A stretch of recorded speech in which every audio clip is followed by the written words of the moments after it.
guys, and welcome back to another video.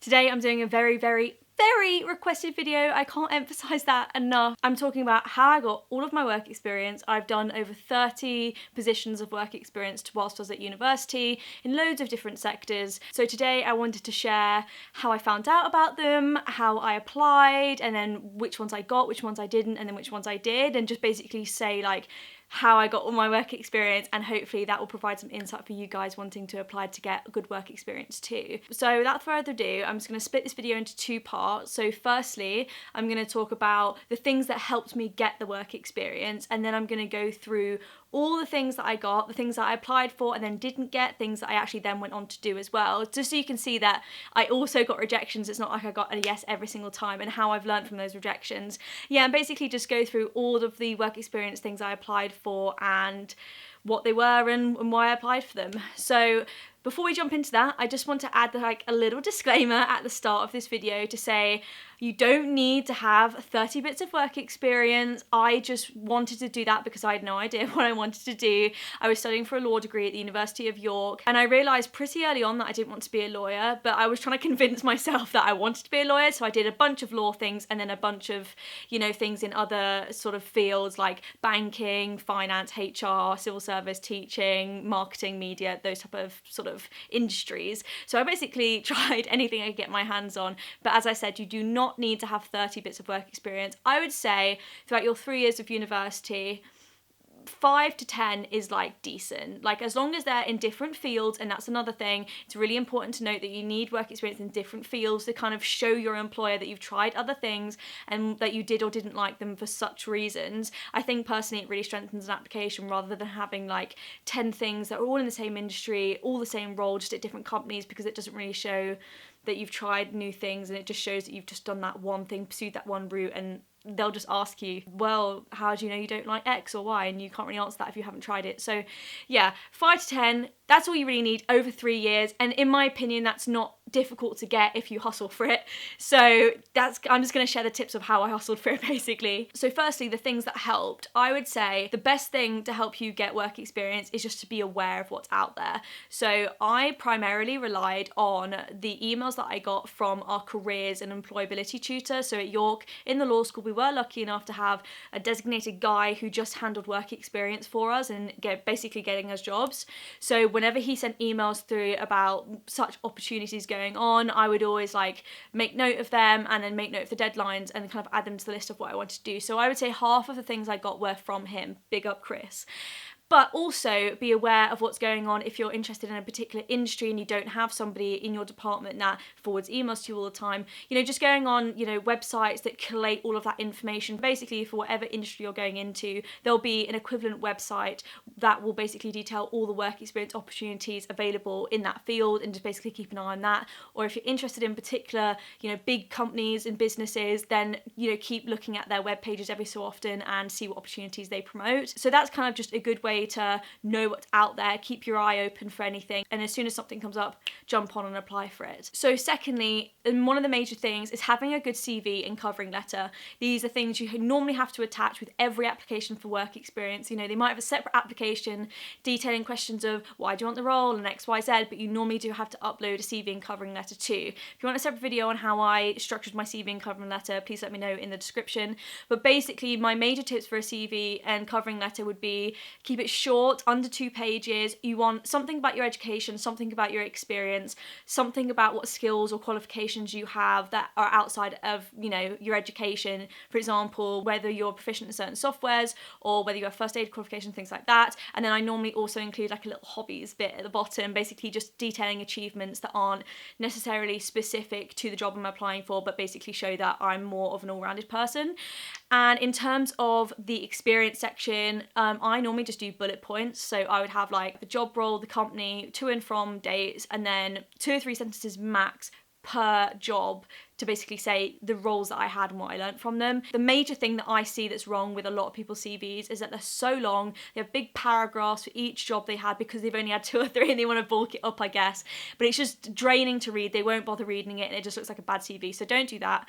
And in terms of the covering letter, make sure it's like professional, polite, short. I've never really written a long covering letter. It pretty much is just, you know, dear whoever, please find my CV and application attached, and a bit about me, like I'm a student, I'm applying to this opportunity for XYZ reasons, relish the opportunity, okay, all the best, like that's pretty much it. So make sure those 2 things are good and it will really strengthen your application, because a lot of applications do require a good CV and covering letter. Really, the final things that help me with my application are sort of twofold, and it's really just doing research on the work experience opportunity available and then adapting my application and my CV and my experience to that job role. So if in the job role they say they want someone who has good communication skills or organisation skills, and now it might not be explicit to say we want someone with good communication skills or whatever, you might be able to read between the lines. If the job role involves speaking to people or giving presentations, then obviously communication skills is kind of built into that.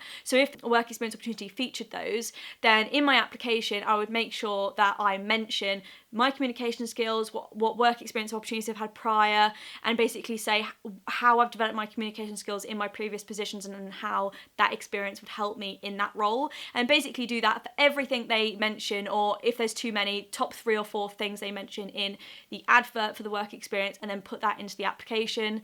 If the company uses competencies or like success profiles, things like that, also make sure you hit all of those in your application.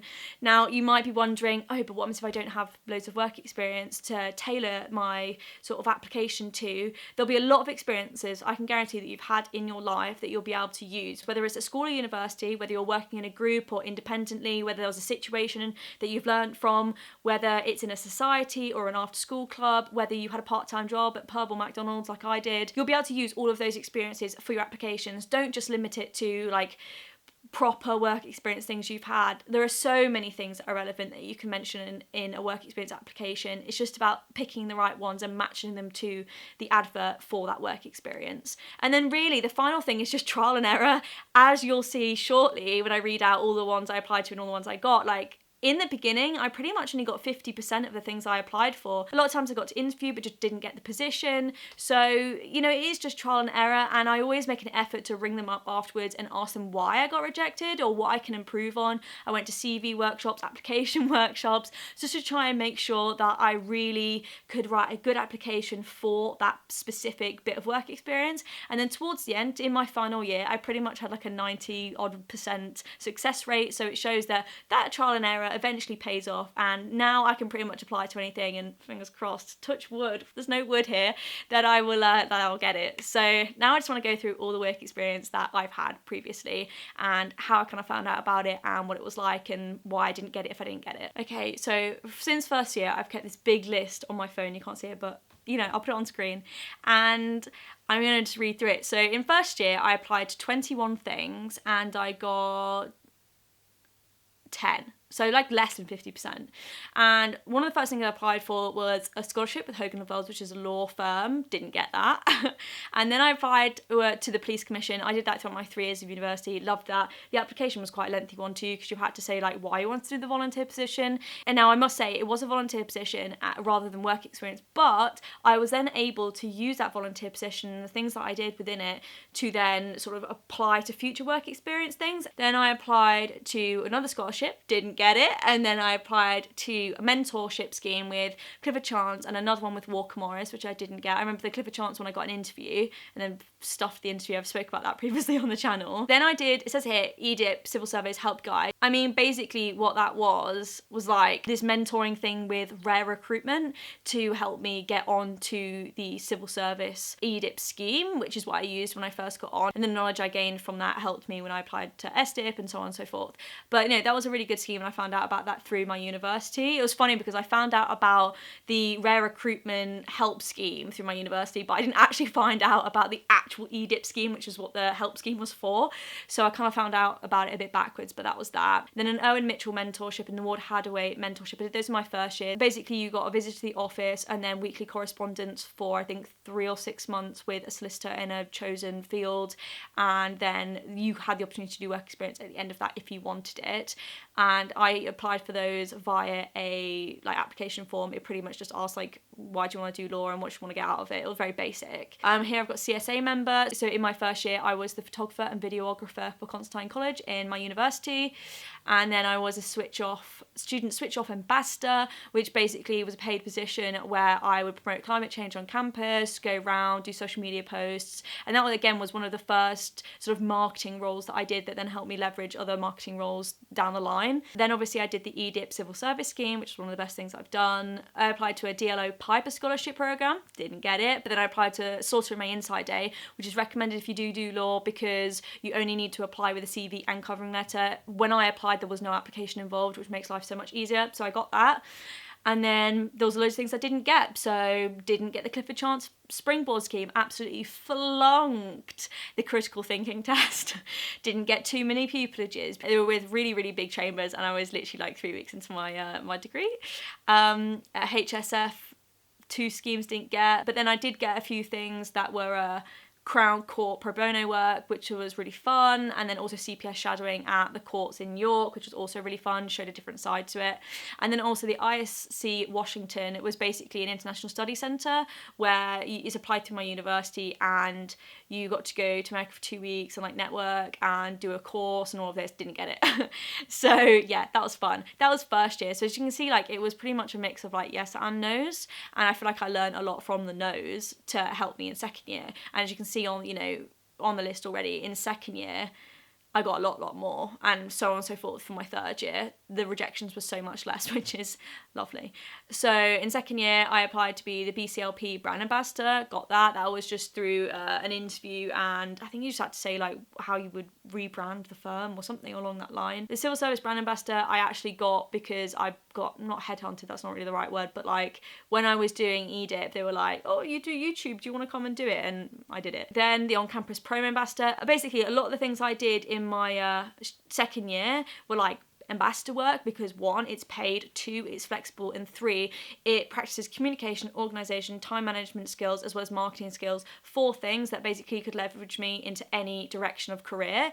So they're just really helpful jobs to get, and as I said, plus it's money. So yeah, I did loads of those, which basically just involve you going on social media, promoting brands, getting people to sign up to links. I'm one of those people that's hi, can you come and sign up to this new... That was me.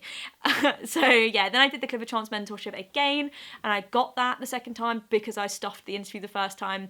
I kind of knew what to expect, so got that. And again, that's another example of how I learned from my mistakes, and it is all just trial and error, because one of the main things that I got wrong in that interview is that she asked me questions that I hadn't even really thought of. I just kind of went in a bit blasé, it's my second week of uni, what could they possibly ask me? They're gonna be easy, it's fine. And it was not easy. So I was but then obviously in second year I just prepped more basically, and I knew what they were going to ask a bit more, and I just got my shit together.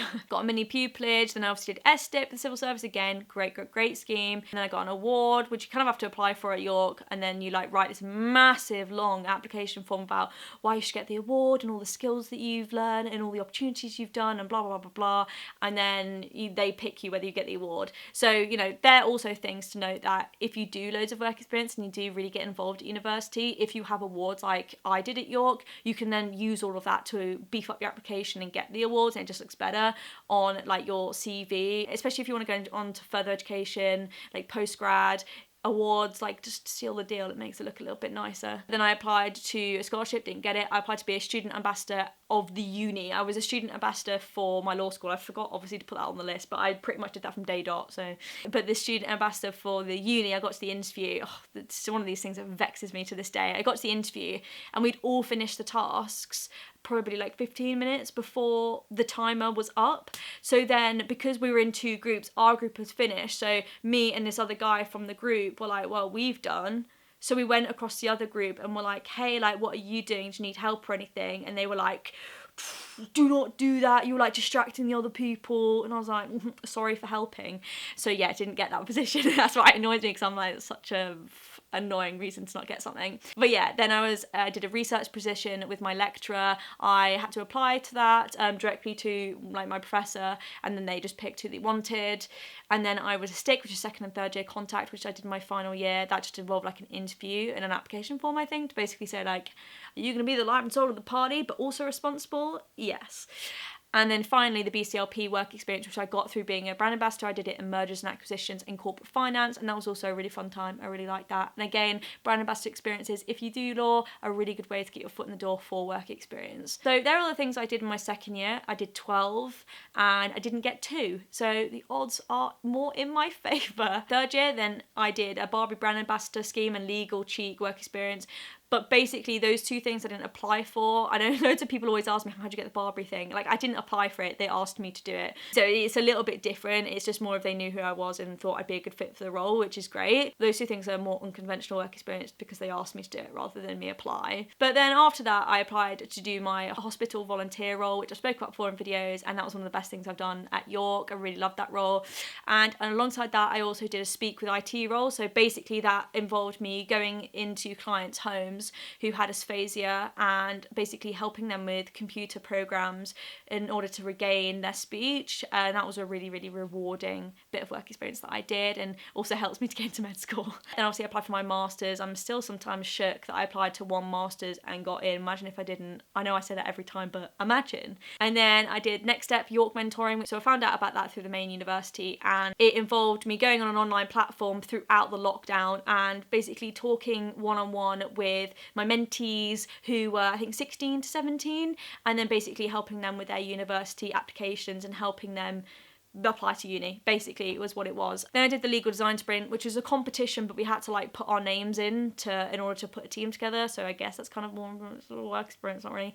But as I said, I've mentioned that in a vlog before, and it involved us getting a client and then making materials for them that were accessible, and then we basically redesigned a whole bunch of their materials, and that was really fun, legal but also marketing experience, because even things like that was a competition. It was just a bit of fun with the bar council. But if I wanted to do law, I could have used that experience to law firms who have a big technology boost or AI boost and said, I appreciate accessibility is really important, having digital materials, blah, blah, blah, blah. I could have used that experience to like help with law firms. So yeah, like work experience can come in all forms. It's not necessarily specific schemes. There's loads of other things. And this was a competition, for example. I also did 2 competitions in my first year.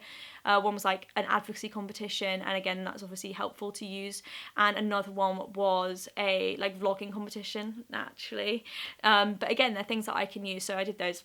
Again, forgot to put them on the list, but yeah. And then hospital work experience. So I applied to a hospital back in my hometown to get a work experience for a week, which I got, and then it was Corona, so that's on pause. Then I also did the ISC to India, which I got, but then Corona. So again, that's another example that I applied to the Washington one in my first year, didn't get it, but then in my third year I applied to the India one, I got it, but then they basically turned around and said that because you're graduating you can't go, even though I would have graduated anyway, but that's on discrimination. So then I did the York Gold Award, which is the one up from the York Award. Then I also applied to be a project intern, which was a role through the Next Step York mentoring, but then I didn't get it. I got interviewed, but I didn't get it. But I think it was more just because they were better fits for that role, to be honest. Then at the end of my third year, I applied to 2 internships, which I got both of them. I did a digital marketing internship, which involved me working with a small business in Harrogate and reforming all of their social media, putting together a report. And then there was another one that was more involved with video editing, video making, going on site and doing a shoot for their products and their new release, and then editing it all up and then sending it back to them. That was basically it. So in third year, I applied to 13 things, and there's only one that I didn't get, but then I got to interview even on the one that I didn't get. So what I'm trying to say is that, like, in the beginning, I only got like 50% of the things I applied for, and by the end I was getting 12 out of 13. So realistically, it shows trial and error, and I feel like also hopefully this video has kind of been useful to say like all the work experience I've done, and maybe how I've done more unconventional things like competitions and volunteer roles that I've then used in more traditional work experience roles of like mentor schemes and like actual schemes and insight days days for law or whatever it is. So yeah, and there's also loads of things on that list that I have forgotten off, because there were a few things I did apply for in my second year. Like I got an internship with Morgan Stanley, but then I had to do the civil service one, so I had to not do that. But there were a few things that I've done that I didn't put on the list. But I hope that shows that I've done a wide range of things, from traditional internships as well as to more volunteer roles, and how I've used them all to then get more, and just done it in a wide range of sectors. And all of it is really given me insights about what working environment I like, what type of culture I like in a firm, big company, small company, whether I want to work full-time, part-time, in the city, out of the city, what I want basically from a role. And it's been really, really valuable to do so much work experience. It has taken up a lot of time, but the majority of it, I mean, I did in my first and second year, when it didn't count towards my degree so much, which is definitely my advice to anybody that's looking to do work experience. And I guess the end takeaways are, just want to reinforce the point of, you don't need to do 30, don't need to do that much, but it doesn't hurt. I mean, I feel like I'm maybe like an example of that. I've done so much work experience and I still got a very good grade in my degree, and it's just the hustle. Like, you can fit it all in if you want to fit it in. It's just a case of like making the time for it and being organised. And at the end of the day, the more work experience you do, the easier it becomes to get jobs in the future, because you've got a whole stack of experiences that you can then dip into to put to new job roles and put to new like work opportunities. So it does help in the long run, and it also helps you if you were like me, you had no idea what you actually wanted to do. So yeah, I hope you liked this video, and I'll see you in the next one. I'll see you next time. Bye guys.